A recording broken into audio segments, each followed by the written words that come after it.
Musulmonni tabiati qanaqa bo'lish kerak desa, o'zidan yoshi kattaroq odamni ko'rsa, bu odam mendan ko'ra yoshi ulug', Allohga yaqinroq bo'lib qolgan, ko'proq mendan ko'ra ko'ylak yirtgan, ibodat qilgan bo'lsa, yaxshilik qilgan bo'lsa, menikidan ko'ra ko'proq buni yaxshiligi deb uni o'zidan afzal bilish kerak. Yoshroq yigitni ko'rsa o'zidan, bu hali meni yoshimga yetmagan, men qilgan gunohlarni qilmagan bu.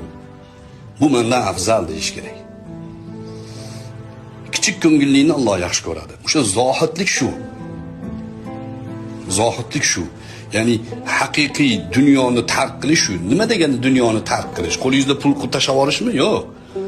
Dunyodagi odamlarning maqtovlarini nazarga olmaslik. To'g'ri yo'lda bo'lsangiz, yomonliklaridan xafa bo'lmaslik. To'g'ri yo'ldasizmi? Siz Allohning roziligiga ketyapsiz. Odamlar nima desa desin. Muhimi Alloh yoqtirsin degan yo'lda ketyapsiz. O'shanda haqiqiy zohid deb yoziladi odamga. Taqvo ham shu. Qur'oni Karimda "Wala tuzakku anfusakum" o'zingizlarni oqlamanglar. Vallohu a'lamu biman ittaqa. Kim haqiqiy Allohdan qo'rqadi, Alloh biladi uni. Qalbim toza deyish kibr bu. Qalbim toza deyish kibr. Qaysi birimiz qalbimiz toza?